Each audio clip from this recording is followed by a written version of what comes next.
2 Kings chapter 4 verse 8. Nakita nyo na po ba? Basahin po natin sa English.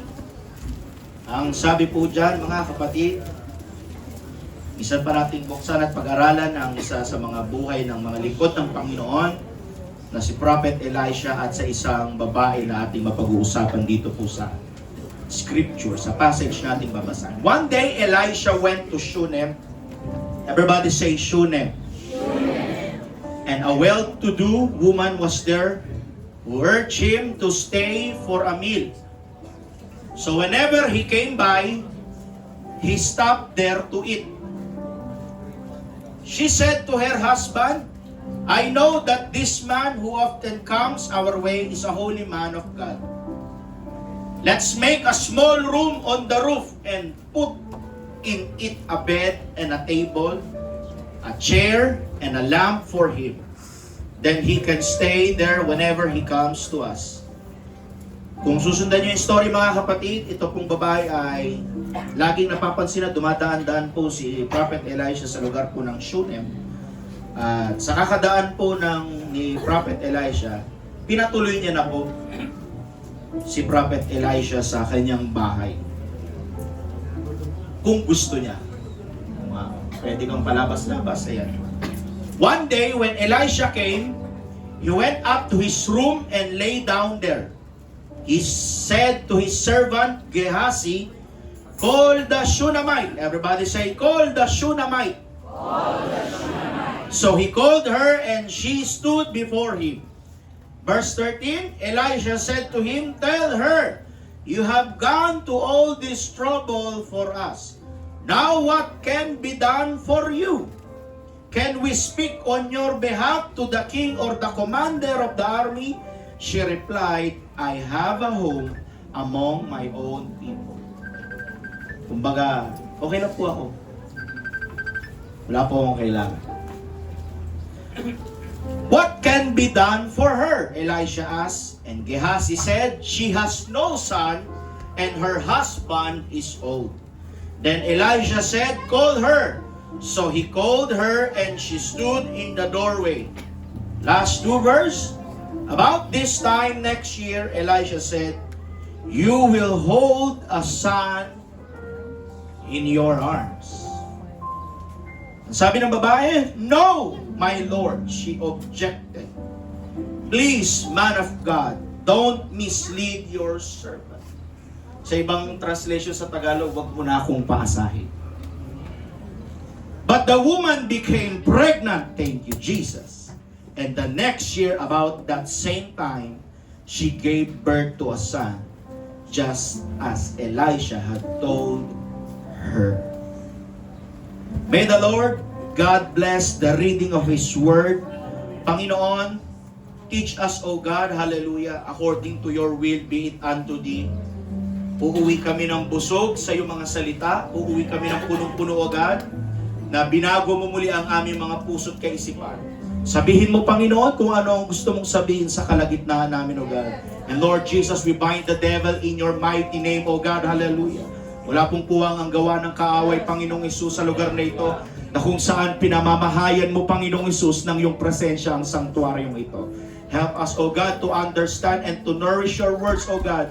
Make me a channel of blessings, O God, and use my voice, O God, to speak your words sa bawat tatanggap ng iyong mga salita at kasihan mo, Panginoong Hesus, ng iyong banal na Espiritu Santo at ng iyong banal na dugo, ang iyong mga salita ng siyang magiging inspirasyon at kalakasan namin sa pang-araw-araw naming buhay. Itinataas namin ang iyong pangalan, sinasamba ka namin, Panginoong Hesus. Sa iyo ang pinakamataas na papurit pagsamba sa dakila at makapangyarihan mong pangalang Panginoong Hesus. Amen. Palakpakan po natin si Jesus. Hallelujah! Praise the Lord! Praise the Lord! Praise the Lord! Praise the Lord! Praise the Lord! Praise the Lord! Pamamagatan ko po ang mensahe ng ating Panginoon na nagsasabing, don't miss the miracle at your door. Don't miss the miracle at your door. Sabi mo sa katabi mo, huwag kang matutulog. Thank you. you mga kapatid. Please be seated. Thank you backup and thank you musicians. Huwag kang matutulog. Ayan. Don't miss the miracle at your door. Today, church, I want to begin with a simple question to you. My question is, what miracle are you praying for today? Maybe some of us or all of us, mga kapatid, we are praying, hallelujah, for the healing, the miracles, na yung karamdaman mo, isang linggo na, hindi pa gumagaling, buwan na, hindi pa gumagaling, or you've been carrying it for a year, at nananalangin ka sa kagalingan. Yung iba naman, mga kapatid, nananalangin for restoration, for the family. Matagal na kayong hindi nagkikibuan ng asawa mo, matagal mo nang hindi pinapansin yung mga anak mo, and you need a restoration. Sometimes, ganyan yung panalangin natin. O di kaya mga kapatid, we are praying for our children that slowly drifted away in the presence of God.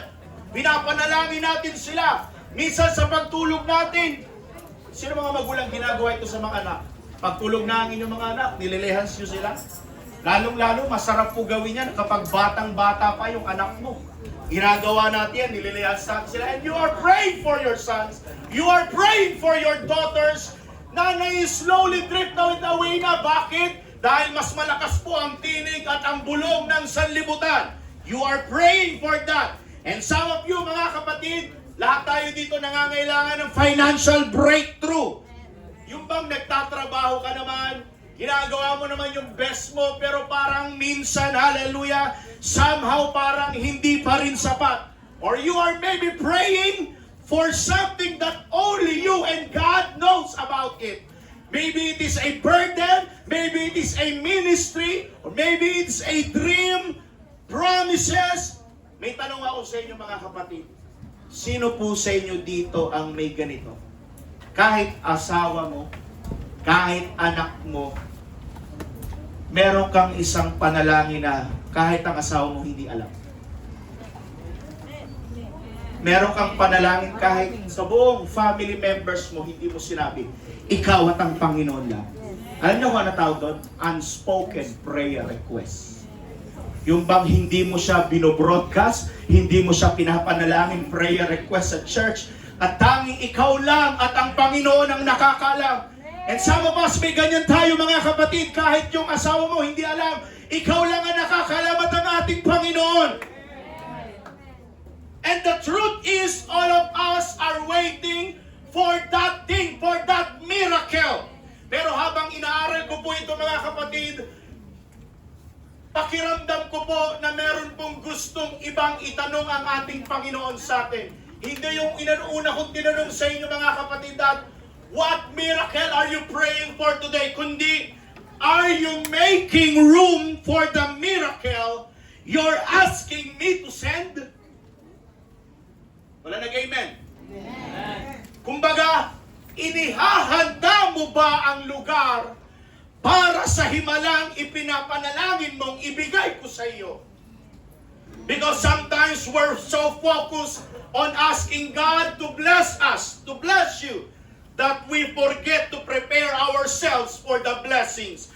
We are asking for God's peace, pero yung isipan po natin ay puno ng alalahanin. You are asking God that use me, Lord Jesus. Pero yung ating mga schedules puno naman. Wala tayong panahon, wala pong puwang ang Panginoon sa ating mga ginagawa. You are asking, Lord, that you have to speak me. Pero mas malakas ang boses ng salimutan, mas malakas ang boses ng social media kaysa sa pangungusap ng Panginoon. Hello? Amen.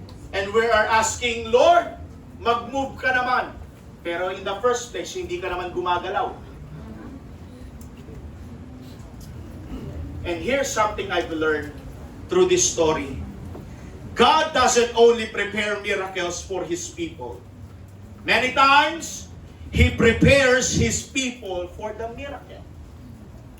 Because if God gives you something you're not ready to handle, what was meant to bless you can eventually become a burden. Magiging pabigat lang sa atin yun. Yung bang hindi tayo ready o hindi tayo preparado sa hinihiling natin sa Kanya, and it will become a heavily burden sa atin, mga kapatid. Yan yung sinasabi ko sa inyo, mga kapatid. Baka po hindi pa binibigay ng Panginoon ang pagpapala ng Diyos na ipinapanalangin mo sa Kanya kasi hindi pa ready yung karakter natin. Amen? Imagine niyo po, mga kapatid, bigyan ko kayo ng example. Halimbawa, ikaw na tatay, hawak mo ang susi, hindi hawak ng bita. Hawak mo ang susi ng sasakyan. Binigay mo sa anak mo na 10 years old. Hindi po problema ang sasakyan. Ang problema yung bata. Hindi pa siya prepared para doon sa ibinibigay mo sa kanya. Amen? Baka hindi po blessing ang mangyari. It could actually become a destruction.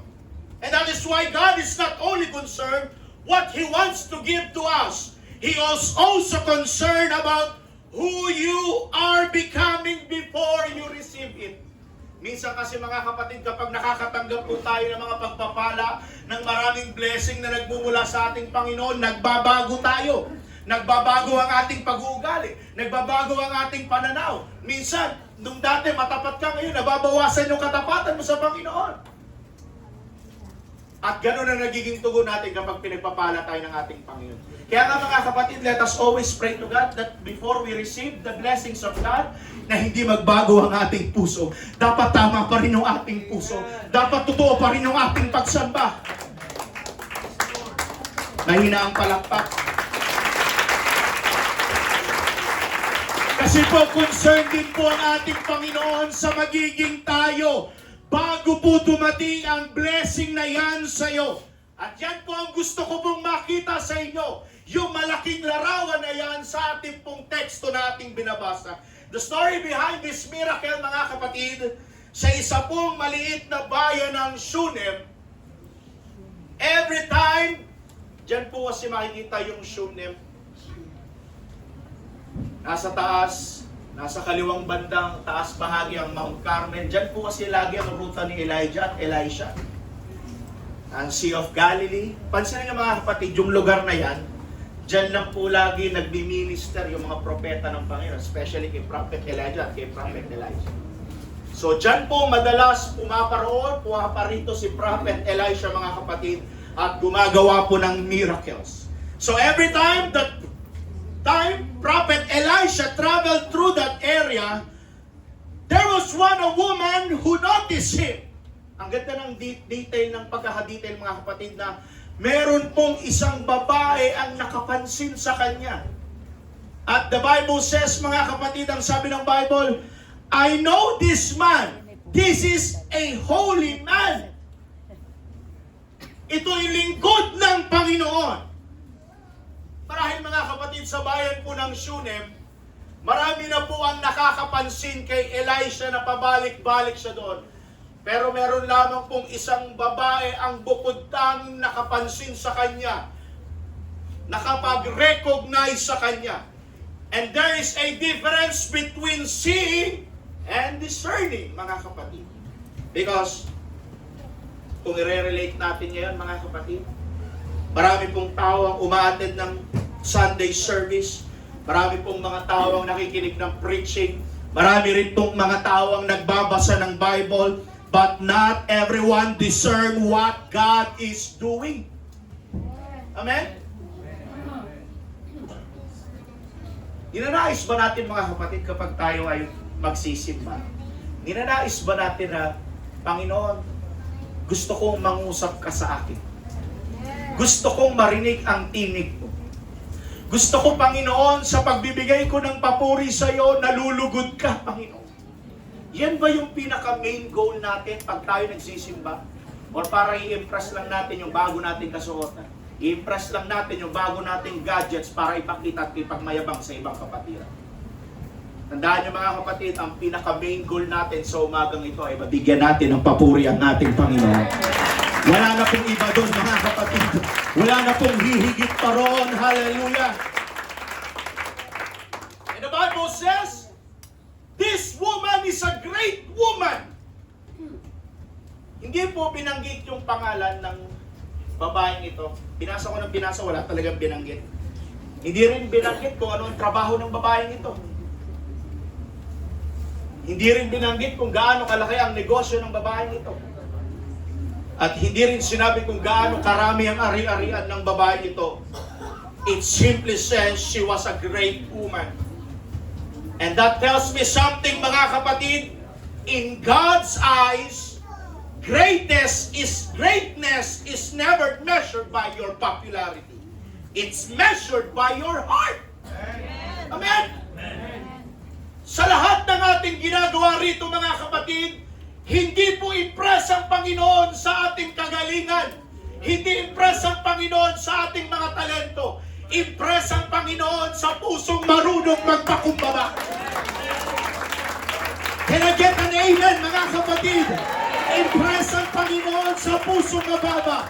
Impress ang Diyos sa pusong marunong magpatawad. Impress ang Panginoon sa pusong handang humingi ng tawad kahit gaano man kalaki ang ating kasalanan. Hindi na i-impress ang Panginoon sa kapal ng wallet mo. Hindi rin impress ang Panginoon sa laki ng amount na binibigay mo sa simbahan. Hindi impress ang Panginoon dyan. Impress ang Diyos sa pusong mababa ang loob. Yan ang pinakasikreto. Yung marunong tayo magpakababa sa ating Panginoon. Because you can be successful and still not be great. You can have influence and still not be great. And you can have money, still not be great. Because greatness in the kingdom of God, listen to this, is always connected to humility, generosity, and obedience. Sabihin natin humility. The more na sinasabi mong mababa ka, the more na nagmamataas ka.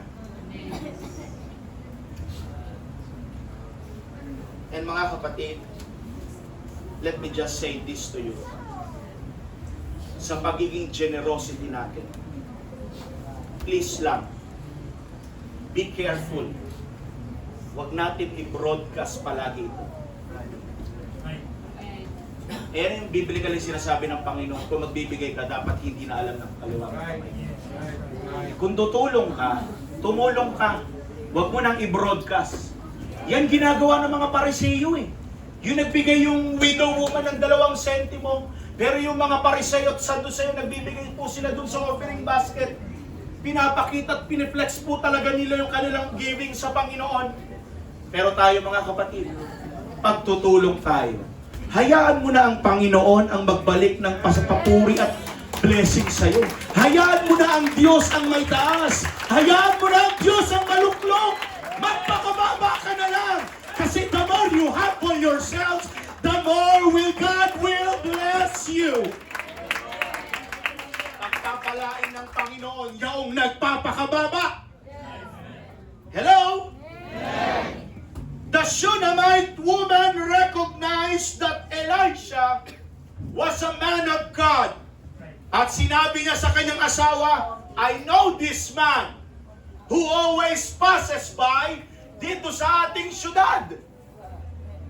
And she didn't wait for Elisha to ask. Hindi po kasi wala tayong mababasa mga kapatid doon sa ating text na binasa na si Elisha mismo ang nag-insist na baka pwedeng makituloy dyan sa tahanan nyo.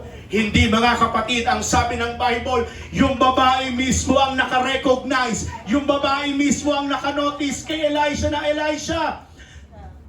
Lagi kang dumadaan po dito, di ba?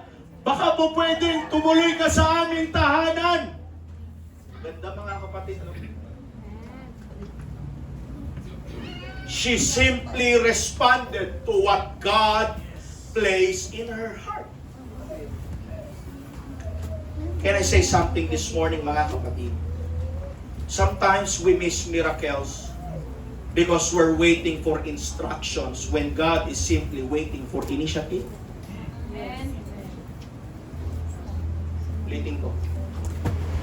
Minsan, nami-miss po natin ang mga milagro ng Panginoon dahil naghihintay din tayo sa instruction ng Panginoon. na ang instruction naman ng Panginoon, ikaw ang mag-initiate. Amen? Naghihintay tayo ng sign. Pero ang totoo, ang Diyos ang naghihintay sa atin para mag-first move tayo. Because faith doesn't always wait to be told what to do. Faith responds. Kumilos ka na kagad. Huwag mo nang hintayin kung ano pa yung sabihin gawin. Kayo mga young people, may mga nagkukusa pa ba ditong young people? Balik na naman tayo sa young people. Linggo-linggo na lang, pastor. Pero balik tayo sa inyo. May mga young people pa ba dito na nagkukusa sa bahay? Pag young people, nakita mo ng tambak na hugasin sa lababo, ano gusto mo? Hindi magkukusang maghuhugas yan. Si Anya, lupit ang magpaswas eh. Paswas. Hindi magkukusang maghugas sa mga plato. Hugasan mo na. Yung tatay mo, busy sa trabaho. Yung nanay mo, nagsasampay. Ikaw, nagsiselfone ka lang. Tambak ang hugasin. Hugasan mo na. Pag tambak ang labahan, nag-aalaga ang mama mo ng anak, yung tatay mo nasa trabaho, labhan mo na. Alam niyo mga kapatid, napagtanto natin sa pabilis ng ekonomiya ngayon at pabilis ng mga teknolohiya ngayon, yung mga bagong appliances na washing machine, diretso sampay na yon. Hindi mo na kukusutan. Ilagay mo na lang yung liquid detergent, yung fabric softener. Inimix-mix na ng washing machine yun dun eh. Babanlawan na ng washing machine yun eh. I-spinner na ng washing machine yun eh. Pag tumunog na ng titin, tapos na yun, isampay mo na. Pero bakit may katakataka hanggang ngayon, may mga young people na hindi pa rin marunong maglaba? Nakakaya, lalong-lalo na kapag young people ka na babae, hindi ka mautusan sa bahay. Nakakahiya yun, sa totoo lang. I am talking to you, young people, girls. Mas nakakahiya, kayo po ang babae, tapos ikaw ang tamad sa bahay. Gusto nyo ba? You want more? Nakakahiya, young people na babae, kung hindi ka marunong maglaba. Pero marunong kang magpaligaw sa messenger. Nakakahiya sa Panginoon yun. Shape up!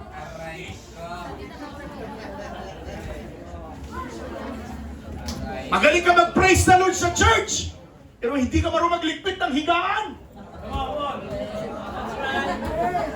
Ano gusto nyo sabihin natin dito? At hindi ako magsasawang paalalahanan kayo mga young people. Kasi alam niyo ba kung bakit? Marami pong mga kabataan na lumalaking bastos. Walang moto, walang respeto sa nakakatanda. That is a dangerous thing.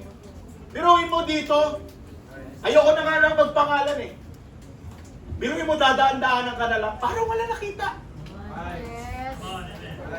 Mga young people, ito kasi ang cue dyan. Pag nakita mo ng mas matanda sa'yo, pansinin mo. Hindi sa pagiging pride ng mas matanda yan. Respeto ang hinahanap natin. Nakakaintindihan ba kayo? Para kasi kayo pa yung mas matanda eh. Naintindihan yung sinasabi ko mga young people?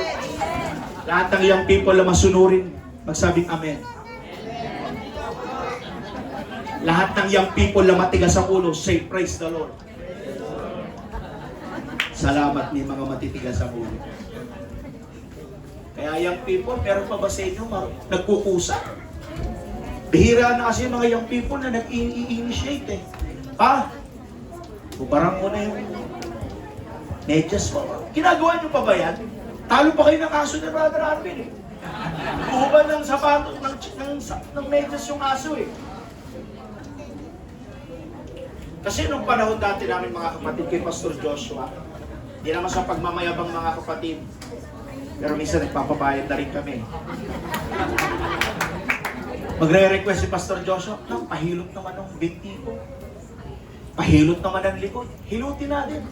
Pero minsan labag sa kalooban kasi ang tagal, 1 oras na. Napapasarap na. Hinihilot pa ba natin yung mga magulang natin? Dati ganun yan eh, di ba? Pero ngayon, ginagawa pa kaya sa magulang yun? Parang wala na, no? Yung mga dating kultura, mga magulang, yung paghuhubad ng medyas sa tatay. Ano ba yung mga ginagawa dati na kultura? Tanggal ng uban. Pagtanggal ng uban, may gumagawa pa ba niyan? Sana. May bayad na kasi kada bunot ng uban eh. May suhol na kagad eh. Pero dati, ba? Okay, sige, usad na tayo. Balik tayo sa story, mga kapatid. Ito pong verse na naging sentro ng mensahe natin ngayon dito po sa kung paano pong pinatuloy ng woman na ito ang likod ng ating Panginoon. The woman said, "Let's make a small room on the roof for him. Because God has never required perfection, He simply asked for availability." Alam niyo mga kapatid, sometimes we think, Lord, kapag maayos na ang buhay ko, saka na ako magsiserve sa'yo. Panginoon, pag wala na akong utang, saka na ako magiging generous. But God says, start with the room, what you have, that you have. Napansin niyo mga kapatid doon sa text nating binasa, napaka-detailed na sinabi po ng author ng Kings, mga kapatid, na the Bible specifically mentioned 4 things: yung bed, yung table, yung chair, at yung lamp. Parang unang tingin mga kapatid, parang ordinary things lang yung nakalagay doon. Pero every detail in Scripture teaches us something. Na yung bed, it speaks about rest. Yung table speaks of fellowship. Yung chair, it speaks of staying. And yung lamp speaks of light and revelation. Without realizing it, mga kapatid, the Shunammite woman wasn't just preparing a room. She was preparing a place where God's servant could rest, could stay, could commune and receive light. And isn't that exactly what God wants to do in our lives, mga kapatid? He wants our hearts to become a place where His presence can dwell. Alam niyo mga kapatid, papasukin natin ang Panginoon sa puso natin. Huwag tayo magmatigas. Naniniwala ba kayo ng Panginoon hindi lang buwibisita sa ating mga puso? Minsan kumakatok din siya every Monday, every Tuesday. Every day kumakatok ang Panginoon sa atin at nagtatanong, anak, kamusta ka? Di mo lang maririnig specifically at audible voice na, anak, kamusta ka? But deep in your heart, God is talking to you. Sometimes in your dreams. Sometimes kapag nag-aaral ka. Sometimes kapag nagtatrabaho ka, bigla na lang. Naranasan niyo ba yun mga kapatid? Yung nananaginip ka, bigla ka mapapaluha. Kinakausap ka na pala ng Panginoon.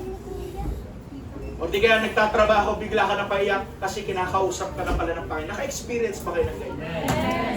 Yung napatigil ka, biglang nagsusulat kasi may ginagawa ka, nagtatrabaho ka. Bigla na lang gumanon sa isipan mo ang kabutihan ng Panginoon. Ako mga kapatid, how many times naranasan ko po yung ganyan. Yung bigla ka na lang mapapaiyak sa kabutihan ng Panginoon.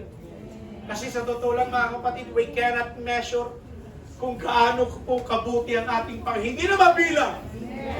Hindi na po mabilang ang kabutihan ng Panginoon. We make room for work. We make room for success. We make room for our environment, our relationship, but somehow Jesus gets whatever time is left.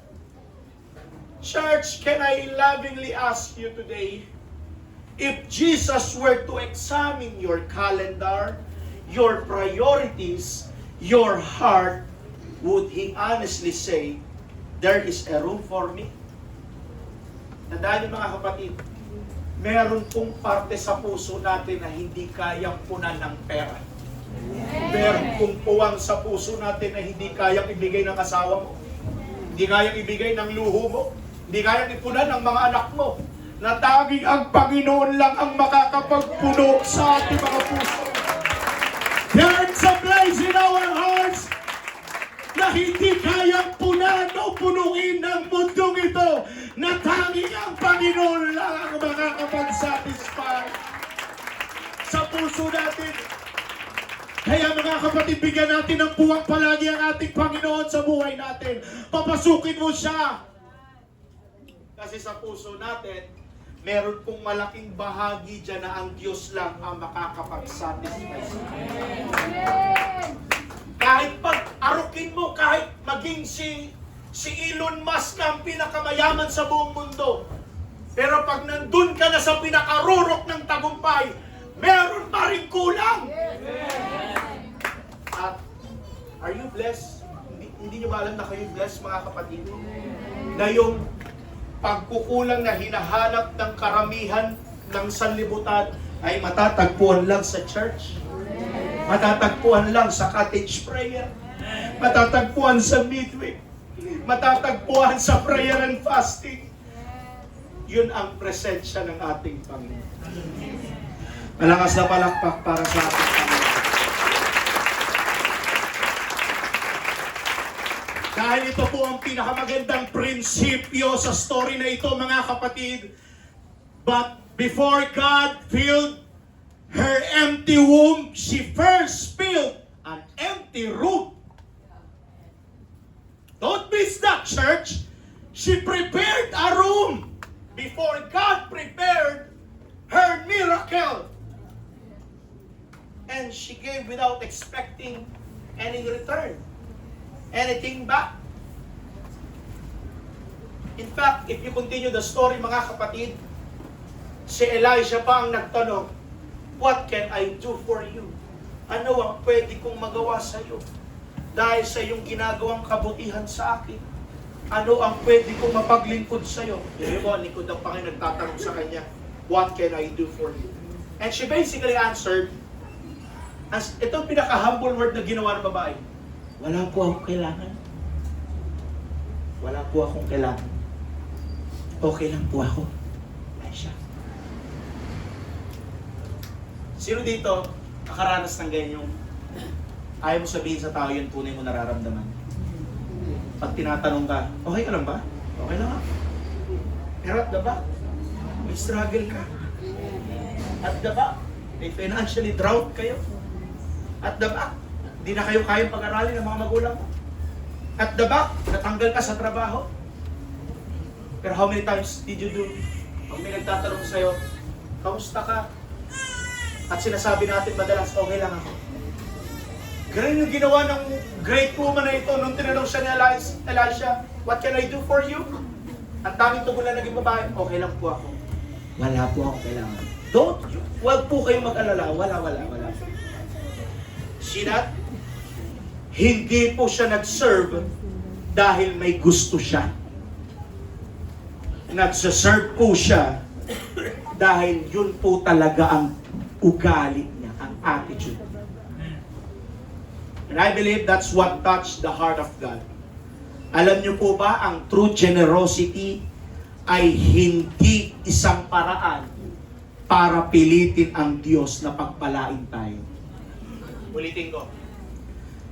Ang true generosity ay hindi isang paraan para pilitin ang Diyos na pagpalain tayo. It is simply the overflow of a heart that already trusts God. Bigyan ko po kayo ng halimbawa. Meron pong dalawang kapatiran nagbigay ng 1,000 sa church. Yung isang iniisip, "Lord, ito ang seed faith ko. Ito ang offering ko, Lord. Lord, next week ha, ibalik mo ito ha." Yung isa, ang panalangin niya, "Lord, lahat ng meron ako sa iyo galing. Maliit lang ito kumpara sa kabutihan, sa kalakihan ng kabutihan mo. Nagbibigay ako at nagtitiwala ko dahil ikaw ang great provider." Pareho ng halaga, pero magkaiba ng puso. Ulitin ko, true generosity ay hindi po isang paraan para pilitin ang Diyos na pagpalain tayo. It is not about the amount. It is all about our heart. Puso ang tinitignan ng ating Panginoon. Hindi laki ng binibigay natin. Naintindihan nyo mga kapatid? Palakpahan natin ang ating Panginoon.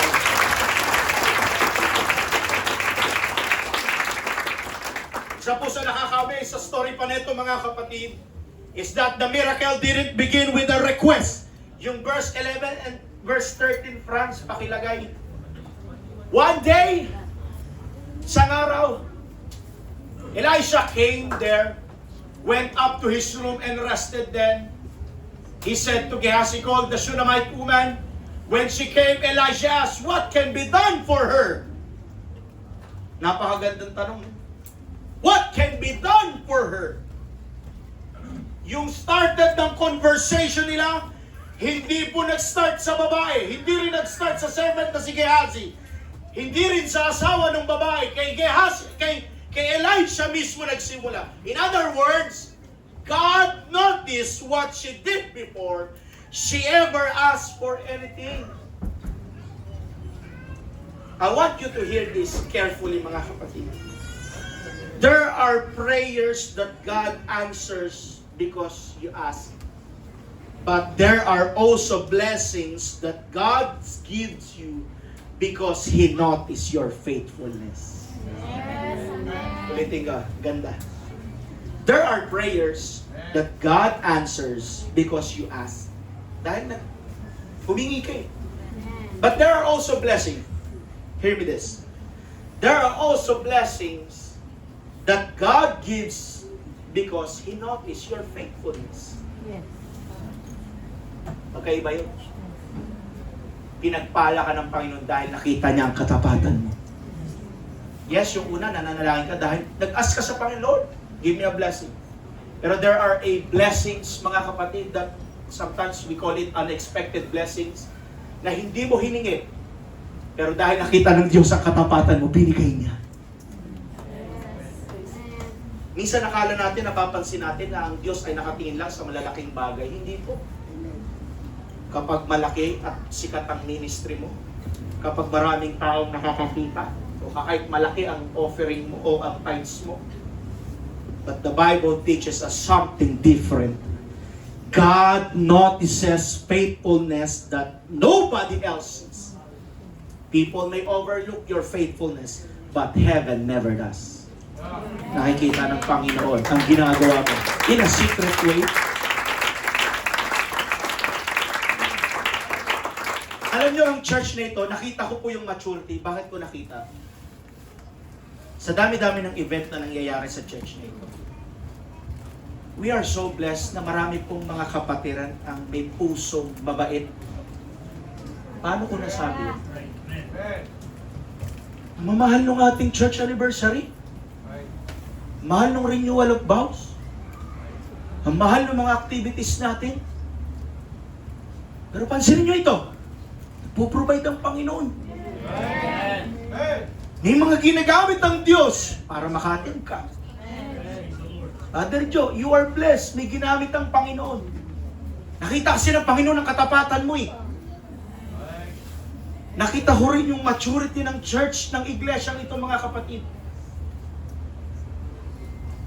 Noon, pahirapan pa tayo mag-ambagan, magbigay. Pero ngayon mga kapatid, glory to God. Mabilis na lang natin ma-reach yung amount na hinihingi natin every Sunday. Kasi nagmamature tayo. Natututo tayo magbigay. Kasi, napapansin nyo ba mga kapatid, the more na nahihirapan yung isa, parang nadadamay lahat eh. Kaya ang initiative natin mga kapatid, tumulong, mag-ambag. Kung meron kang talento, ibigay mo, ipagamit mo. Alaman natin, Brother Robin, ang ganda pala ng boses. Oh my God! Oh, baka dito may mga magagaling magluto, pwede maging cookers. Lipas na kasi si Ate Mindy. Bago naman tayo. Pagod na siya. Lipas na yun. Retired na si Ate Minda, pagpahingihin nyo na yung sopas niya. Pagpahingihin nyo na yung pressure cooker ni Ate Minda. Iba naman tayo. Tikim naman tayo ng ibang luto naman. Kasi nagmamature na tayo eh. Kung may talento ka, kumanta, ipagamit mo sa Panginoon. Kung may talento ka na to give, tumulong sa mga mahihirap, gamitin mo yan. Yan ang strength mo. Kasi hindi tayo pare-pares ng ministry, mga kapatid. May ginagamit ang Panginoon. Kasi mga kapatid, kung titignan lang na natin palagi, na itong palaging mikropono ang lagi natin napapansin, sikat, nakikita, nasa unahan, nasa taas palagi. Abay, wala! Hindi na natin ma-appreciate yung mga maliliit na ginagawa ng Panginoon. Kung dito na lang tayo nakatingin palagi, kung dito lang tayo nakikita, yan lang kasi yung mga ministry na laging sikat eh. Gusto ko kasi mag-keyboard pastor, paturo ako kasi gusto ko maging sikat. Hindi ganon, kapatid. Kung yun ang habol mo,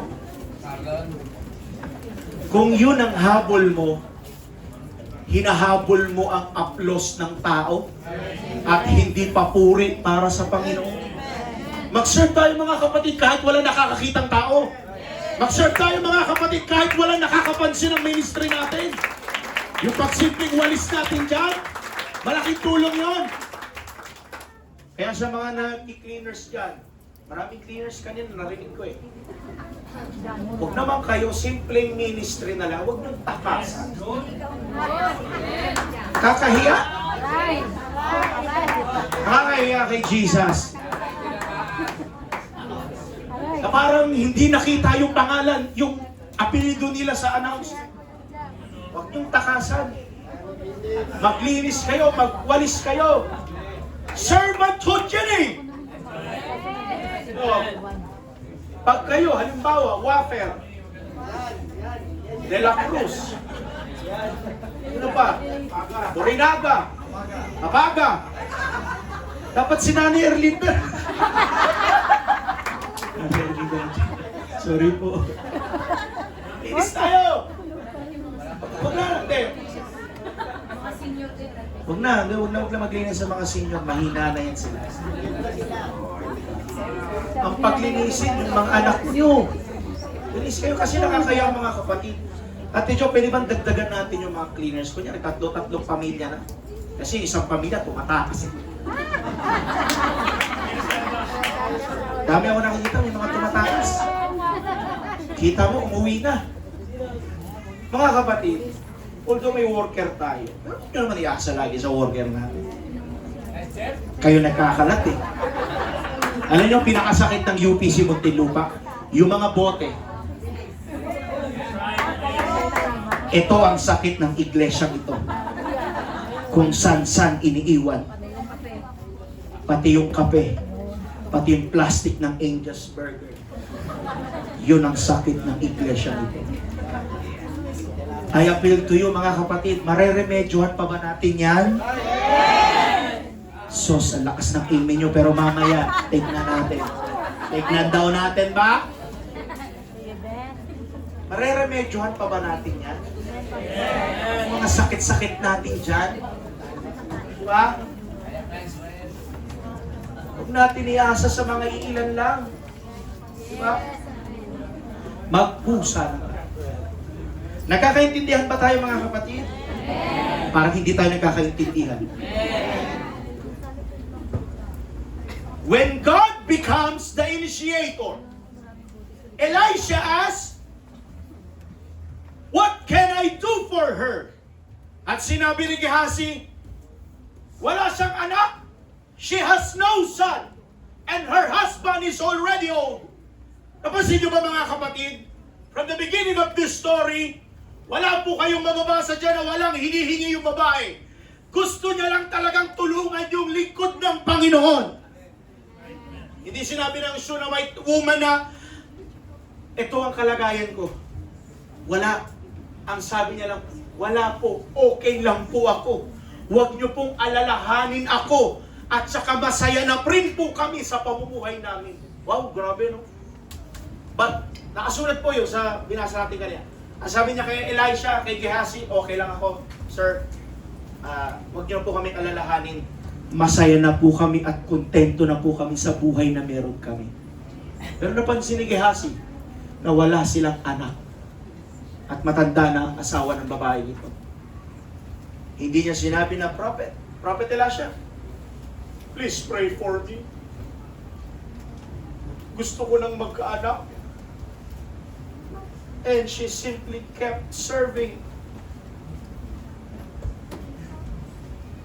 Marahil matagal niyang ipinapanalangin na siguro na magkaanak sila. Marahil dumating na siya sa punto na sinasabi niya, Lord, if it is not your will, let thy will be done. Marahil siguro sa panalangin niya noon pa man. Lord, if it is not your will, I will serve you. Can I encourage some of you today? Patuloy natin siyang paglingkuran kahit hindi maganda ang nangyayari sa atin.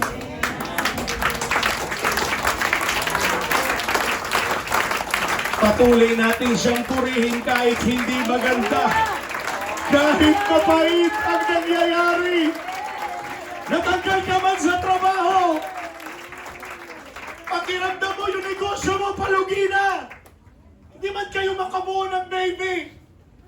Patuloy niyong paglingkuran ng Panginoon. Patuloy natin siyang paglingkuran. Patuloy natin siyang ibigin. Kahit mapait, kahit hindi maganda ang nangyayari sa atin. Alam niyo mga kapatid, nung nakuna si Sister Edeline, how many times? Halos iniyak ko sa CR ng, anong ospital yun natin siya doon sa Dangari? South City. Iniyak ko na lahat sa CR, Panginoon, why this happening to us? Pero doon ko napagtagpi-tagpi, napagtanto, na hindi kami pinabayaan, hindi pinagkulangan ng Panginoon. Minsan kasi sa una, hindi natin mag-grasp, hindi natin maunawaan ang plano ng Panginoon, but He knows your future. Jeremiah 29 verse 11, He knows our future. He knows your future. He knows what ahead. Alam ng Panginoon. Pag natutulog si Sister Edeline noong time na naoperahan, iiyak ko sa CR. Yung pangalawa, binuka ulit yung tahi. 5 buwan pa lang nakakalipas, buka na naman. Wala na yung baby. Iniyak ko na naman sa CR dyan sa MCM. Lord, why this happening to us? Pero doon natin mapagtatanto ang lahat ng mga story natin. Ako naniniwala ko niloob lahat ng Panginoon na mangyari ito para patunayan na, anak, huwag kang magpanik, huwag kang mag-alala, huwag mong alalahanin ang bukas. May isasain pa kayo, may kakainin pa kayo. Ako ang nagpo-provide ng lahat. Mga kapatid, encourage ko kayo ngayong umagang ito. Hindi kayo papabayaan ng Panginoon. Ang destino ng anak ng Diyos sa umagang ito, payayamanin ka niya, pagpapalain ka niya, bubusugin kayo ng mga pagpapala ng Panginoon.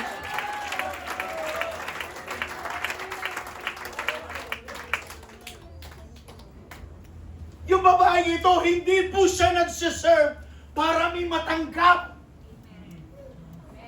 She wasn't giving because she expected something in return. Wala siyang ini-expect na may return. Yung pagiging mabuting tao, pagiging mabuting loob niya kay Elisha, wala siyang ini-expect. Gusto niya lang talagang tulungan yung tao ng Panginoon.